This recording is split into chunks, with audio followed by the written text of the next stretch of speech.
Welcome students, एक बार फिर से स्वागत है आपका हमारे YouTube चैनल फिजिक्स क्लासेस में।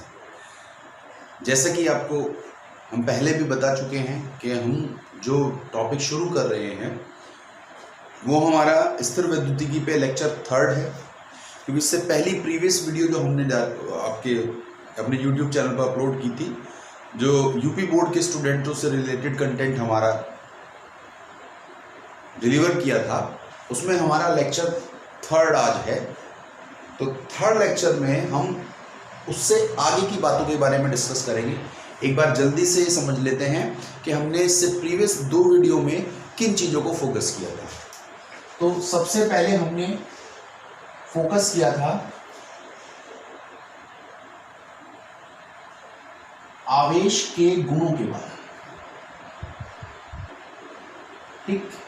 दूसरा हमारा मुख्य बिंदु था कूलाम का नियम।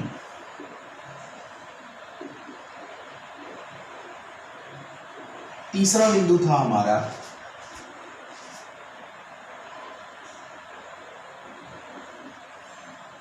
कूलॉम के नियम का सदिश रूप।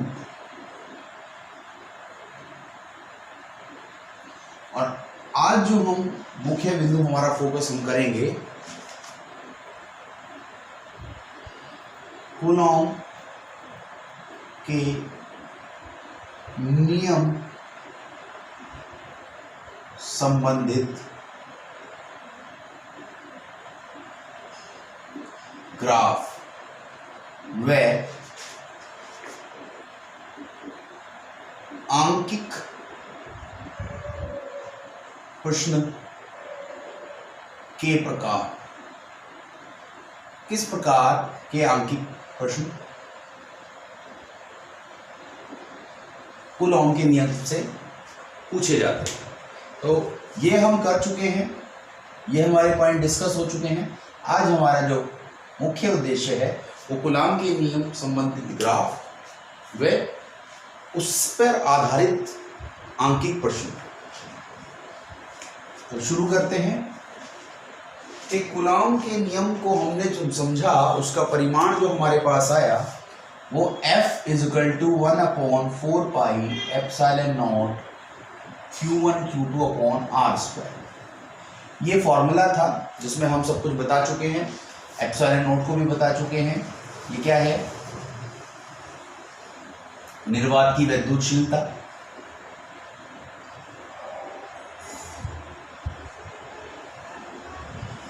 ठीक, उसी तरीके से K आया था, उसको भी हम बता चुके हैं, एप्सिलॉन नॉट। प्रीवियस वीडियो में एक चीज ध्यान करेंगे आप, वहां पर एक मिस्टेक है हल्की सी। K को हमने कहा कि अन्य माध्यम के लिए <1 होगा, लेकिन K हमेशा अन्य माध्यम के लिए 1 से बड़ा होगा। और K की जो वैल्यू 1 होगी किसके लिए? निर्वात या वायु के लिए। जो वायु है एक तरीके से निर्वात की तरह डील होता है, और वायु में एप्सिलॉन जो है निर्वात वायु का, वह बराबर होता है एप्सिलॉन नॉट के। तो इसीलिए K एक निर्वात, जो वायु है एक निर्वात की तरह डील किया जाता है। सबसे विरल माध्यम माना जाता है जिसमें जो माध्यम की वैद्युतशीलता है निर्वात की वैद्युतशीलता के बराबर होती है। उसके अलावा जितने भी माध्यम अन्य होंगे तो वहां फॉर्मूला एप्सिलॉन नॉट होगा, और एप्सिलॉन का मान सदैव एप्सिलॉन नॉट से ज्यादा होगा। ठीक, ये एप्सिलॉन एक तरीके से विरोध करता है, उसमें बहने वाली, उसमें जो विद्युत बल रेखाएं हैं उनका विरोध करता है कि वो आसानी से उस माध्यम में एक तरीके से प्रसारित ना हो। तो K का मान सदैव 1 से बड़ा होगा। ये उसमें करेक्शन आपको करना है कि K की वैल्यू लेस देन नहीं 1 से बड़ी होगी। ठीक है, कोई भी माध्यम हो। जैसे K की वैल्यू अगर हम कहें पानी के लिए, वहाँ मैंने एग्जांपल भी दिया था, 81 आती है। तो इसी तरीके से अन्य माध्यम के लिए वो 1 से बड़ी होगी। चलिए, अब बात आती है ग्राफ पे। ग्राफ क्या कहता है? ग्राफ के बारे में बात करते हैं, कैसे प्रदर्शित करेंगे। तो एक बात हम समझ चुके थे, अगर हम यहाँ ग्राफ की बात करें, दूरी के साथ क्या ग्राफ, तो आपको दिखाई दे रहा है कि दूरी के वर्ग के व्युत्क्रमानुपाती है। तो ये जो ग्राफ है, ये ग्राफ अगर हम इसको दूरी और बल के रूप में प्रदर्शित करें तो ये दूरी हो गया, ठीक है, ये बल हो गया। तो ये ग्राफ इस तरीके से होगा, डिक्रीजिंग होगा, ठीक है, यानी कि जैसे जैसे दूरी बढ़ेगी उसके वर्ग के व्युत्क्रमानुपाती होगा। अब ये ग्राफ, सिंपल ग्राफ हमने प्लॉट किया। अगर हमसे कहे कि आकर्षण और प्रतिकर्षण का जो ग्राफ है उसको कैसे प्रदर्शित करेंगे, तो देखिए ये वाला ग्राफ, क्योंकि यहां f की वैल्यू धनात्मक है, तो देखिए यहां से ये f की वैल्यू धनात्मक कब देगा, ये सदैव धनात्मक होगा, ये अपने आप में एक नियतांक है, ये धनात्मक होता ही है, इन दोनों पर निर्भर करेगा। तो यानी कि अगर Q1 एंड Q1 और Q2 दोनों क्या हैं, दोनों पॉजिटिव हैं या दोनों नेगेटिव हैं, उन केस में f का मान पॉजिटिव आएगा सदैव। तो जब f पॉजिटिव आएगा और दोनों आवेश एक ही प्रवृत्ति के होंगे तो उनमें क्या होगा, प्रतिकर्षण होगा। तो ये वाला जो ग्राफ है ये प्रतिकर्षण के लिए है, ये प्रतिकर्षण ग्राफ है, किसका, कूलाम का। अब दूसरा केस, Q1 या Q2 दोनों विपरीत प्रवृत्ति के हैं।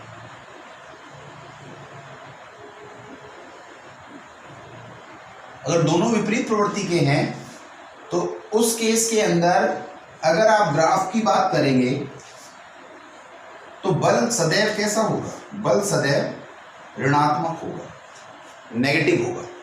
उस केस में जो बल है, बल को हम इस यहां पर प्रदर्शित करेंगे, ये ऋणात्मक हो गया और ये इस तरीके से प्रदर्शित होगा। तो यह आकर्षण को प्रदर्शित करेगा, यह आकर्षण बल को प्रदर्शित करेगा, ये आकर्षण बल को प्रदर्शित करेगा। यानी कि बल अगर ऋणात्मक है तो स्थिर वैद्युतिकी में बल के लिए जब भी ऋणात्मक साइन आएगा, ऋणात्मक चिन्ह आएगा, तो समझो वहां आकर्षण है, आकर्षण है। जैसा कि गुरुत्वाकर्षण बल वाले में आपने 11वीं में पढ़ा होगा, जहां पर गुरुत्वीय त्वरण पढ़ते हैं, गुरुत्वाकर्षण ग्रेविटेशन पढ़ते हैं, उसमें भी जो क्योंकि गुरुत्वीय बल होता है वह आकर्षण प्रदर्शित करता है, तो वहां माइनस साइन जो आता है गुरुत्वीय बल के लिए वह यह प्रदर्शित करता है कि पृथ्वी का गुरुत्वाकर्षण बल सदैव वस्तु को अपनी तरफ आकर्षित करता है। ठीक है, अगर इन दोनों को एक ही जगह पर प्रदर्शित करना हो तो दोनों ही कुछ इस तरीके से प्रदर्शित होंगे। ठीक, यह प्रतिकर्षण है और ये आकर्षण है। ये धनात्मक है, यह ऋणात्मक है और ये दूरी को प्रदर्शित करता है। अब अगर ग्राफ, यदि ग्राफ इस तरीके से पूछा जाए, अगर ग्राफ में अंतर क्या आ जाए, ये वाली चीज 1/r² में रिप्लेस हो जाए, तो ये वाली चीज अगर 1/r² में रिप्लेस हो जाएगी तो उस केस के अंदर, उस स्थिति के अंदर ये वाला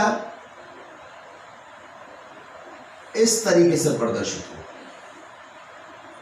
यानी कि ये F बल धनात्मक और ये ऋणात्मक।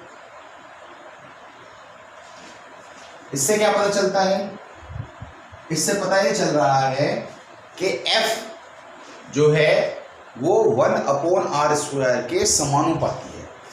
r² के तो वर्ग के आर के वर्ग के व्युत्क्रमानुपाती है, पर पूरे फंक्शन के, इस पूरे फलक के 1/r² के पूरे के समानुपाती है। जैसे उदाहरण के तौर पे मान लिया आपने r को 2, 3, 4, 5 ऐसे रखा, तो जो f का मान है वो f का मान 1/4 टाइम, 1/9 टाइम, 1/16 टाइम होगा।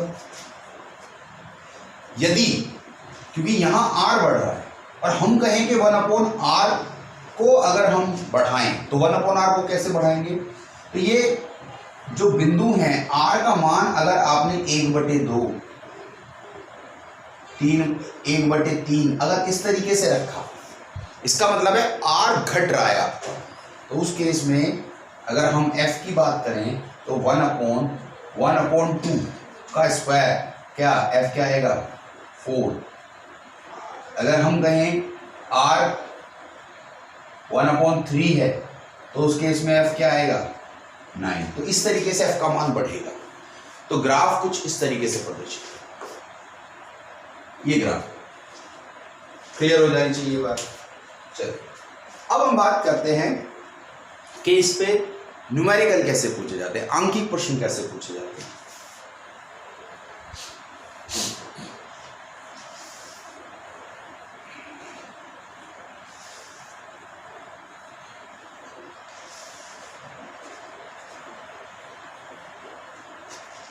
देखिए आंकिक प्रश्न जो पूछे जाते हैं इसमें, तो एक तो बहुत साधारण पूछे जाते हैं कि दो आवेश हैं और वे एक दूसरे से r दूरी पर रखे हुए हैं, उनके बीच लगने वाला जो कूलॉमियन बल है, जो बल है कौन सा विद्युत बल है, उसका परिमाण बताइए। तो आप सीधा 1/4 pi epsilon not Q1 Q2/r² रख के सॉल्व कर लेते हैं। ये बहुत साधारण क्वेश्चन है, ठीक है। लेकिन इससे अगला जो ये फर्स्ट टाइप हो गया, पहला प्रकार। सेकंड टाइप क्या होता है? सेकंड टाइप में वह इनके बीच का माध्यम बदल देता है। तो इस वाले केस में माध्यम परिवर्तन करने पर, और माध्यम जो परिवर्तन करा है उसका वो पैरावैद्युतांक देगा।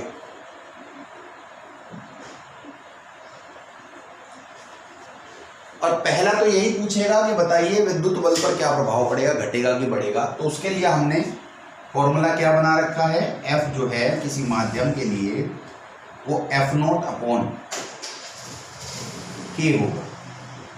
तो एक बात तो बिल्कुल निश्चित है, निर्वात में सबसे अधिक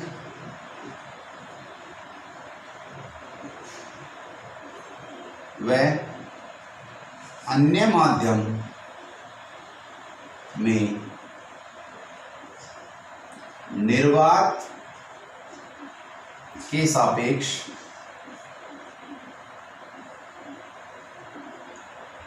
वैद्युत बल सदैव घटेगा।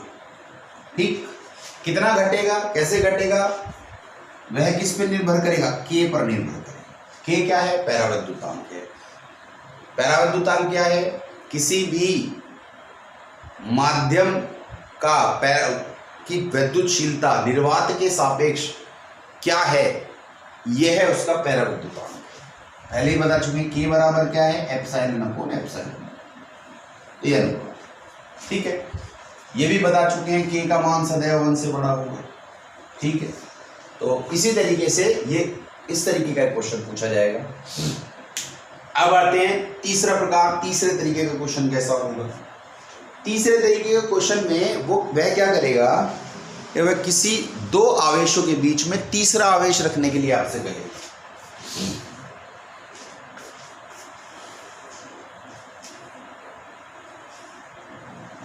और अभी हम इनके बारे में बता रहे हैं और फिर हम इस पे एक एक प्रॉब्लम अगले नेक्स्ट वीडियो में डिस्कस करेंगे। फिलहाल हम टाइप्स को समझा रहे हैं कि कैसे क्वेश्चन पूछा जाएगा आपसे। थर्ड टाइप जो होगा दो आवेशों के बीच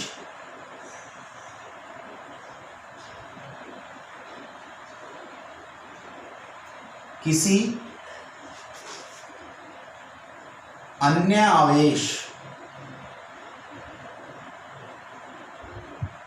को स्थापित करने पर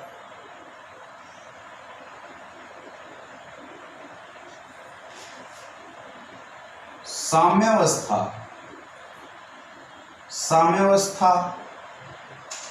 में उस आवेश का परिमाण व उसकी प्रकृति कैसी होगी। एक क्वेश्चन ये पूछा, इस वैरायटी में बहुत सारे केस हो सकते हैं। दो आवेशों के बीच में रखेगा या किसी त्रिभुज के कोने पर रखेगा, इस पर वैरायटी ज़्यादा है, इसके प्रकार ज़्यादा हैं। जैसे इसमें हमने कहा कि आवेश की प्रकृति और आवेश के बारे में पूछा, तो करेंगे कैसे इसे। एक आवेश ये है, एक आवेश ये है, इसको हमने Q1 मान लिया, हमने इसको Q2 मान लिया। दोनों ही धनावेशित हैं, दोनों ही केस डिस्कस करेंगे, दोनों ही धनावेशित हैं। उसने कहा इन दोनों आवेश के बीच में कोई तीसरा अन्य आवेश हमने रख दिया, जिसमें हमने कहा Q3। इसका परिमाण व इसकी प्रकृति आपको बतानी है किस तरीके की। देखिए पहले तो एक बात बहुत ध्यान से समझने वाली बात यह है कि दोनों धनावेशित हैं, दोनों एक दूसरे को रिपल्शन करेंगे, दोनों एक दूसरे को प्रतिकर्षित करेंगे। जब तीसरा आवेश इनके बीच में रखा जाएगा तो ये दोनों आवेश इस आवेश पर कैसे बल लगाएंगे, ये इसको इस तरफ भगाएगा, ये इसको इस तरफ भगाएगा। कहीं पर कोई ऐसा बिंदु होगा जिस बिंदु पर दोनों के द्वारा इस पर लगने वाले बल का परिमाण या जो परिमाण है, रिजल्टेंट जो है वह शून्य होगा। उस स्थिति में साम्यावस्था की स्थिति स्थापित हो जाएगी। करेंगे कैसे। और फिर दूसरा कि इसके मध्य, इन दोनों के मध्य साम्यावस्था में कैसे, कौन सा, ये धनावेशित होगा कि ऋणावेशित होगा। तो जब हमने कहा कि दोनों एक दूसरे इसको प्रतिकर्षित करेंगे, उस वक्त यह धनावेशित होगा। जब यह ऋणावेशित होगा उस केस में ये इसको आकर्षित करेगा अपनी तरफ, इस वाले केस में। दूसरी बात हम बताते हैं, अगर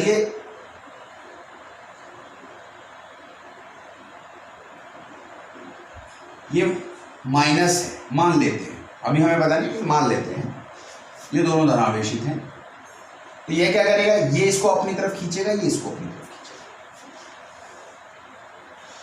अब होगा क्या, जब ये अपनी तरफ खींचेगा और ये अपनी तरफ खींचेगा तो ये कहीं बीच में इक्विलिब्रियम देगा, बीच में साम्यावस्था देगा, क्योंकि ये अपनी तरफ खींच रहा है, अपनी तरफ खींच रहा है।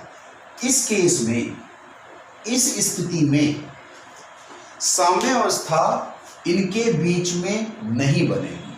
क्यों नहीं बनेगी, उसका कारण कि ये इसको प्रतिकर्षण देगा, ये इसको इधर प्रतिकर्षण देगा। एक ही केस ऐसा है कि मध्य में आ सकता है, जब इन दोनों का परिमाण किसी बिंदु पर शून्य हो जाए और तब मान लिया ये भी और ये दोनों बराबर है आवेश, तो मध्य में आ जाएगा।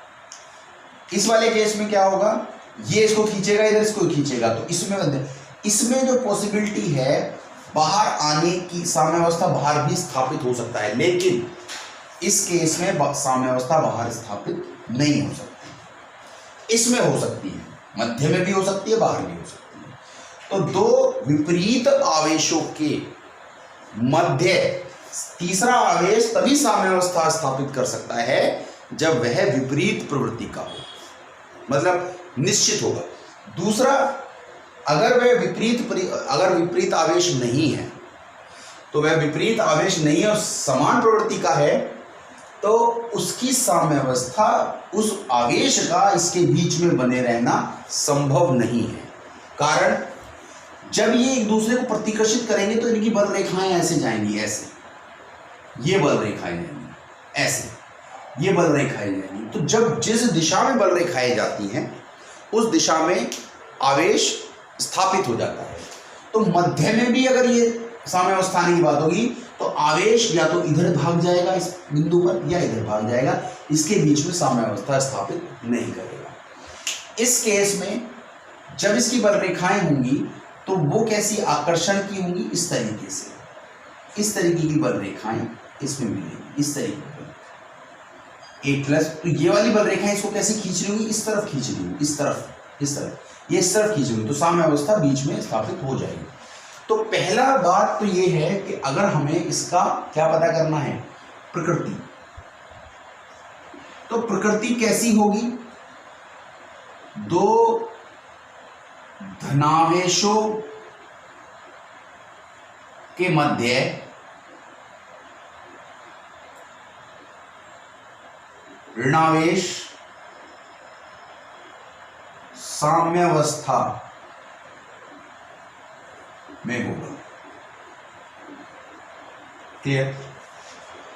पहली बात तो ये प्रकृति पता चल जाएगा। दोनों ऋणावेश हैं तो धनावेश उनके मध्य साम्यावस्था में होगा। पहला पॉइंट हमारा क्लियर हो गया। दूसरा, सेकंड, के उसका परिमाण क्या होगा या वह किस दूरी पर होगा, इन दोनों से इसकी दूरी कितनी होगी, तो हम x मान लेते हैं। तो ये बची, यानी टोटल जो है वो l थी, तो l में से x, तो ये हो गया x minus, sorry l minus x, यह दूरी होगी l माइनस। अब दूरी हमें x निकालनी है, तो देखिए इन दोनों के बीच लगने वाली फोर्स, क्योंकि बल साम्यावस्था है, इन दोनों के बीच लगने वाली बल के बराबर होगा। तो क्या कहेंगे कि Q1 व Q3 माइनस Q3 के बीच लगने वाला बल बराबर होगा Q3 व माइनस Q3 व Q2 के बीच लगने वाला बल। दोनों ही बल समान होंगे, तो जब समान होंगे तो इनके बीच में फॉर्मूला होगा 1/4 pi epsilon not Q1 Q3 upon x square बराबर 1/4 pi epsilon not Q3 Q2 upon L minus x का स्क्वायर। यहाँ ये कैंसिल आउट, Q3 से Q3 कैंसिल आउट, हमें चाहिए x स्क्वायर बराबर क्या होगा Q1 upon Q2 into L minus x का होल स्क्वायर। तो x जो हो गया वो plus minus under root Q1 upon Q2 into L minus x। तो इस तरीके से L माइनस x रूट से बाहर आ जाएगा। तो ये वाला दूरी जो है वह दूरी होगी जिस पर साम्यावस्था स्थापित होगी। अब चलते हैं कि भाई आवेश का परिमाण क्या होगा, उसका मैग्नीट्यूड क्या होगा। देखिए उसके निकालने के लिए हम क्या करते हैं कि क्योंकि हमें उसका परिमाण चाहिए, किसका, Q3 का, तो Q3 के परिमाण के लिए जैसे ये Q1 था, ये Q2 था और बीच में गई Q3 था। तो ये x तो हमने निकाल लिया, इसका मान ये हो गया x का। अब हमें चाहिए इसका परिमाण क्या होगा। प्रकृति हम बता चुके हैं। Q3 की बात अगर करी जाए तो हम इसके बीच लगने वाला बल इनके बीच लगने वाले बल के बराबर तुलना कर दें, तो यानी कि Q1 व Q3 के बीच वैद्युत बल बराबर होगा Q1 व Q2 के बीच वैद्युत बल। तो जब आप इसको बराबर करेंगे तो वही 1/4 पाई एप्सिलॉन नॉट, इनके बीच बल Q1 Q3 upon x square, इनके बीच बल क्योंकि पूरी की पूरी लंबाई L है तो क्या मानेंगे 1/4 pi epsilon not Q2 Q3 sorry Q1 Q2 इनके बीच में और पूरा L स्क्वायर। जब इसको सिंप्लीफाई करेंगे कैंसिल आउट हो गया, Q1 कैंसिल आउट हो गया क्योंकि परिमाण किसका निकालना है Q3 का। तो Q3 हो गया x square upon L square into Q2। यहाँ पर हमारे पास Q3 की वैल्यू निकल आई क्योंकि हमारे पास x स्क्वायर पहले से ही मौजूद है। ये रहा हमारे पास x स्क्वायर की वैल्यू। तो x स्क्वायर का मान यहाँ रख दीजिए, Q3 x स्क्वायर है Q1 upon Q2 into L minus x का whole square into Q2 upon L square. Q2 से Q2 कैंसिल आउट हो जाएगा तो Q3 का मान आ गया Q1 into L minus x का whole square upon L square. तो यहाँ से हम Q3 का मान निकाल सकते हैं। जैसा कि आपको Q1 दिया होगा, L भी दिया होगा, X आपने यहाँ से निकाला होगा L की वैल्यू। तो इस तरीके से हम इसके न्यूमेरिकल को कर सकते हैं। प्रकृति कैसी है मैंने अभी बता दिया। दूरी विस्थापन जो साम्यावस्था की दूरी है निकाल चुके हैं। परिमाण क्या है इससे निकालेंगे। ठीक है, तो इस तरीके से हम कूलॉम के नियम पे जो बेस क्वेश्चन है वो हम कर सकते हैं। ठीक है, आज हम इस वीडियो को यहीं स्टॉप करेंगे क्योंकि अगली वीडियो में जो हम बात करेंगे वो कूलॉम के नियम पर और उससे संबंधित जो न्यूमेरिकल हैं, जो आंकिक प्रश्न है, इन सब का इस्तेमाल करते हुए उन सभी आंकिक प्रश्नों को सॉल्व करेंगे। और ये हमारा तीसरा लेक्चर था कूलॉम के नियम पे। अब हम 2 वीडियो बनाएंगे जो केवल आंकिक प्रश्न पर आधारित होंगे, फिर उसके बाद हम लेक्चर में आगे चलेंगे। आई होप सबको पसंद आ रहा होगा वीडियो, और ये स्टूडेंट्स के लिए बहुत वेलफेयर के लिए बनाई गई वीडियोज़ हैं। तो इनको लाइक करें, शेयर करें और सब्सक्राइब जरूर करें चैनल को। जो भी नए व्यूअर्स हैं जो हमारे चैनल को से जुड़े हुए हैं, पहली बार जुड़े हैं और सब चैनल को सब्सक्राइब नहीं किया है, देखिए आपके लिए बहुत छोटी सी बात है चैनल सब्सक्राइब करना, कोई बड़ी बात नहीं है। लेकिन इससे चैनल को प्रमोशन मिलेगा और हम और मोटिवेशन के साथ वीडियोस बनाएंगे और उन बच्चों तक पहुंचेंगे जिनको इन ऐसे कंटेंट की और बहुत ज़्यादा रिक्वायरमेंट है और जो दूर जाकर कोचिंग नहीं ले सकते या उनके पास अवेलेबिलिटी नहीं है। तो इसलिए प्लीज़ चैनल को सब्सक्राइब ज़रूर करें। Thank you students.